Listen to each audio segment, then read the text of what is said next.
Bienvenidos a esta formación práctica. Esto nace de nuestro trabajo diario, limpiando separadores, donde vamos a mostrar exactamente los problemas que se repiten, que sigue la normativa y que suele pasarse por alto. Hemos preparado una información directa, útil y basada en la realidad del día a día, donde vamos a ver obligaciones que se deben de cumplir en las instalaciones, los tipos de separadores, cuándo corresponde cada uno, normativa aplicable, de forma clara, sin meternos mucha técnica. Y en definitiva, vamos a mostrar lo imprescindible que debe conocer un técnico para trabajar con seguridad. Va a ser muy práctico, con muchas fotografías de casos reales. Y al final tendrá un contacto directo para cualquier duda o aclaración.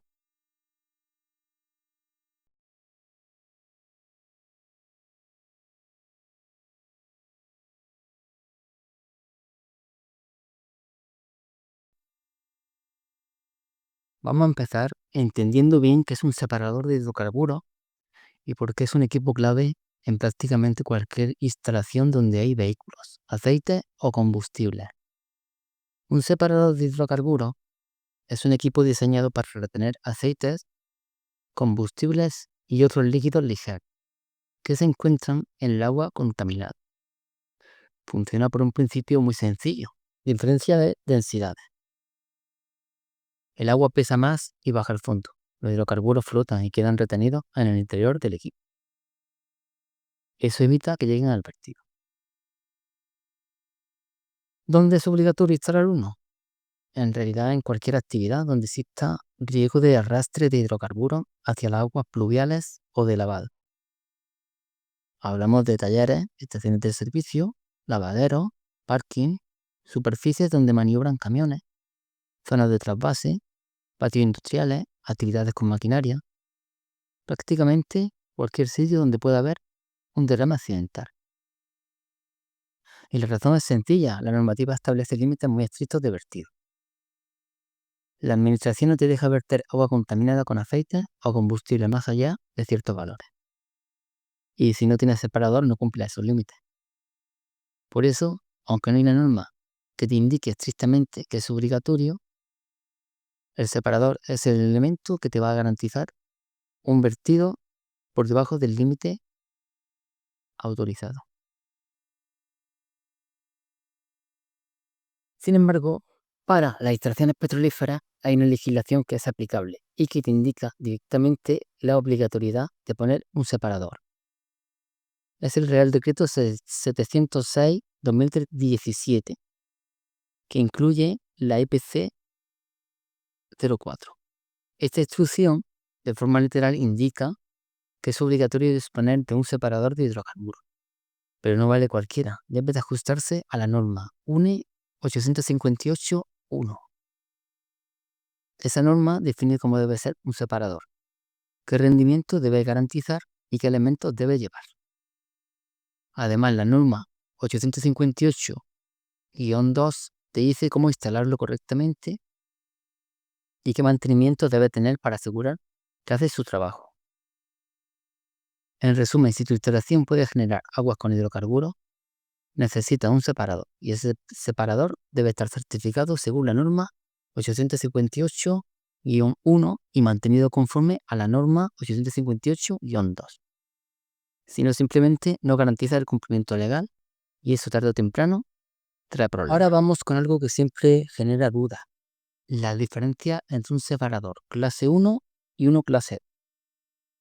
Ha quedado claro que la norma especifica que hay dos tipos de separadores según el vertido que produce. Nos referimos a vertido de hidrocarburos. En la mayoría de las instalaciones hay una respuesta clara y es que el estándar, el que se coloca siempre en el clase 1. Los separadores clase 1 garantizan un vertido inferior o igual a 5 miligramos al litro. Son el estándar y los que se instalan casi siempre. Para alcanzar esa eficiencia, incorporan dos elementos obligatorios: el filtro coalescente y el obturador automático. El filtro coalescente es una especie de cartucho o panel similar a un panel de abeja que se encuentra siempre colocado de forma inclinada de tal manera que entra el líquido con restos de hidrocarburos, pequeñas gotitas, digamos. Al pasar por este coalescente, que la función de este es esas pequeñas gotitas, unirlas para crear de esa manera gotas más grandes que flote y permita esa doble capa que comentábamos al inicio, que por diferencia de densidad vamos a separar del agua. Sin coalescente el equipo no puede ser clase 1. Por lo tanto es un elemento imprescindible. El segundo elemento clave es el obturador automático. El funcionamiento del obturador automático, que lo vamos a explicar ahora, al final veremos un vídeo que es bastante ilustrativo y que rápidamente se va a ver el funcionamiento.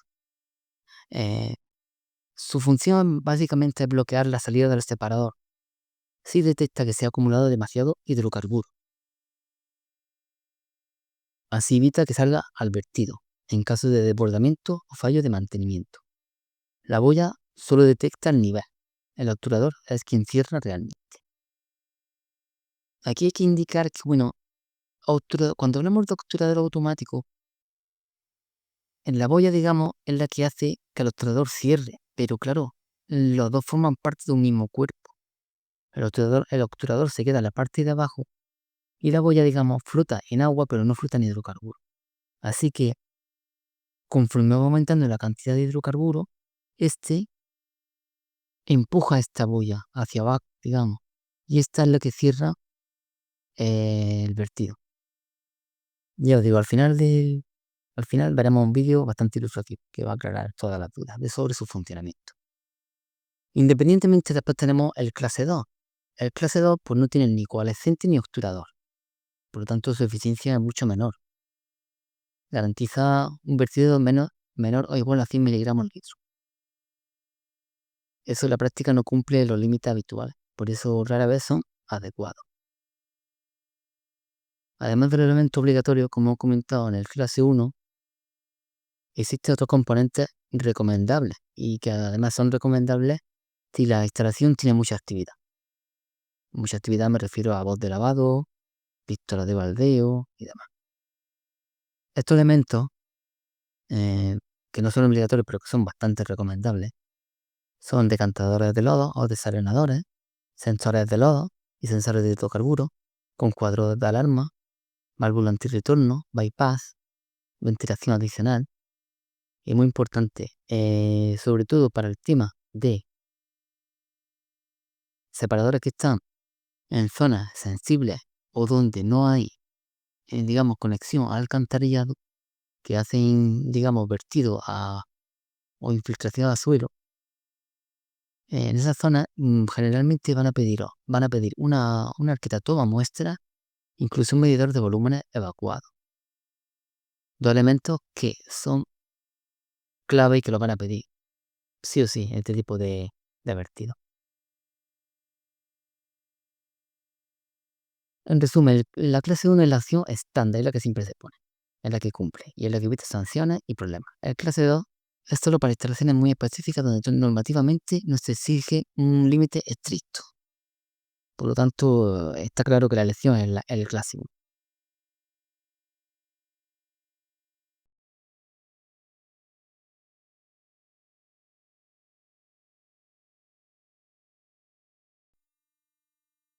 Vamos ahora con el cálculo de la talla nominal del separador. Este dato es el que determina el tamaño del separador que realmente necesita. Y aunque pueda parecer un cálculo complejo, pues la fórmula es bastante simple. Mm, La talla nominal se calcula multiplicando la superficie en metros cuadrados que drena hacia el separador por la intensidad de lluvia, que se va a estandarizar a un valor de 0,015 litros metro cuadrado por segundo, por un coeficiente de escorrentía, que para zonas con hormigón asfalto se considera que es 0,9. Un ejemplo sencillo es que si hay una superficie de 200 metros cuadrados de hormigón, la talla nominal o la capacidad nominal del separador sería de 2,7. El cálculo es sencillo, 200 por 0,015 por 0,9 entre 1000. ¿Vale? Aquí la elección sería talla nominal 3.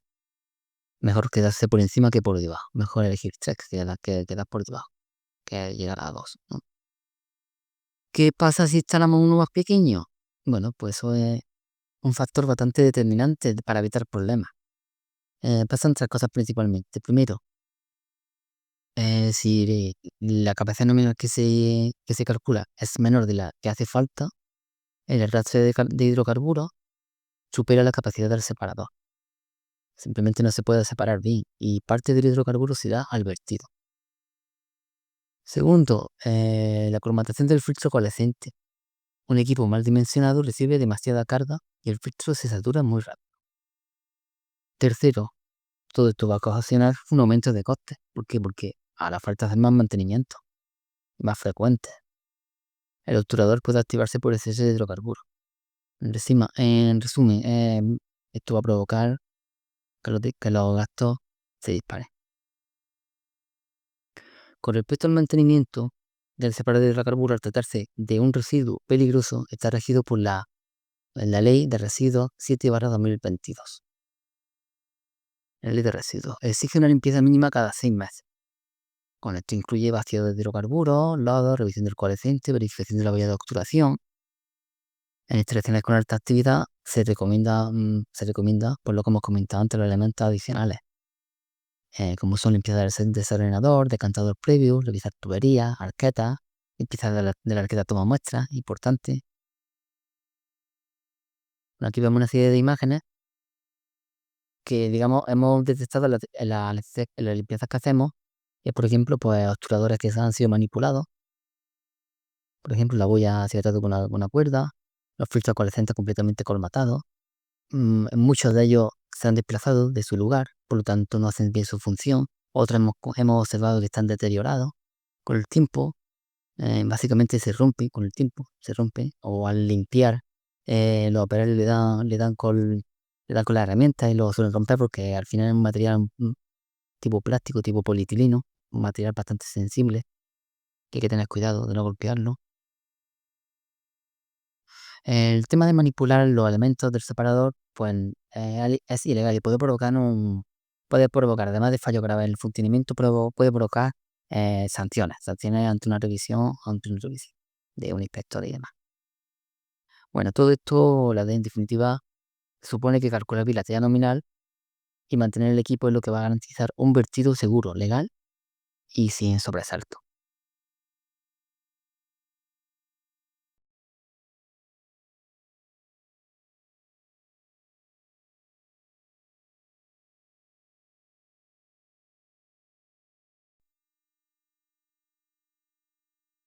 Terminamos con una parte clave en la gestión del residuo, la documentación legal, obligatoria. Es decir, el tema de la limpieza del separador, además de que es imprescindible para que funcione adecuadamente, que no provoquemos vertidos y no tengamos, por lo tanto, sanciones, esa gestión de ese residuo al ser peligroso conlleva una serie de documentación obligatoria que hay que tener siempre a mano, porque te la van a pedir ante cualquier tipo de inspección o de revisión. Esto es lo que la auditoría y inspecciones revisan y donde más empresas tienen problemas. Lo primero es que la limpieza y la retirada de los residuos del separador solo pueden hacerlo recogedores y transportistas autorizados. Esto lo marca la ley de residuos 7/2022. El residuo, además, solo puede entregarse a un gestor autorizado, que emite toda la documentación correspondiente. En esta parte entra el juego el Real Decreto 553/2020, que regula los tratados de residuos. Este Real Decreto exige cuatro documentos, o 3 documentos, según queramos explicar, ¿no? Que son los siguientes. Primeramente, exige un contrato de tratamiento, que está firmado por todas las partes, donde se va a definir las condiciones de admisión, el tipo de residuo que se va a recoger, el operador, el origen, el sector, las operaciones que se van a hacer. Queda definido toda la trazabilidad del residuo. Una vez firmado y aceptado por la planta, se realiza la notificación del traslado. Es decir, no se puede hacer un movimiento de residuos sin notificarlo a la administración. Y esta notificación debe de presentarse con 10 días de antelación. Se da en algunos casos que se puede presentar con menos tiempo en el caso de que sean emergencias, pero que estén debidamente justificadas. Una vez que se puede hacer la notificación y está aceptada, digamos, por la administración, se puede realizar ese traslado y en el traslado se lleva un documento de identificación que, digamos, lleva todos los condicionantes que hemos indicado antes, que están reflejados tanto en el contrato por una notificación como en la notificación, pero además lleva una cantidad estimada del residuo que se va a recoger, ¿vale? Ese documento se lleva en el traslado. Ese documento, una vez que llega ese residuo a la planta final, donde se gestiona, tiene planta final, planta intermedia, ese documento se cierra con la cantidad real que ha llegado, ¿vale? Y ese es el documento que se entrega al cliente, aceptado, sellado y fechado, y que vale como justificante y trazabilidad de que el residuo sea gestionado correctamente, ¿vale?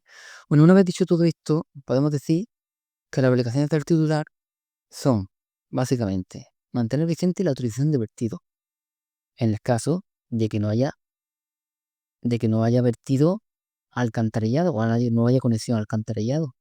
Si ya hay vertido a dominio público, evidentemente hay que tener vigente esa autorización y cumplir todos los requisitos que te marca tu autorización de vertido.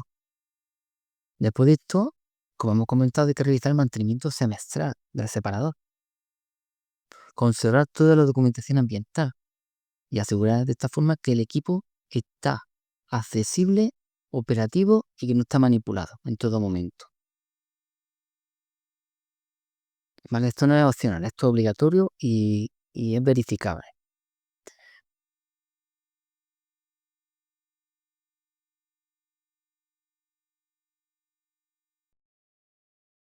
Bueno, pues ya para acabar con la formación, vamos a presentar una serie de fotografías de casos reales de limpieza, donde nos hemos encontrado pues todo lo que hemos comentado en la formación. ¿Vale? Al final os dejo un teléfono y un correo electrónico de contacto directo por si os ha quedado alguna duda o hace falta alguna aclaración más.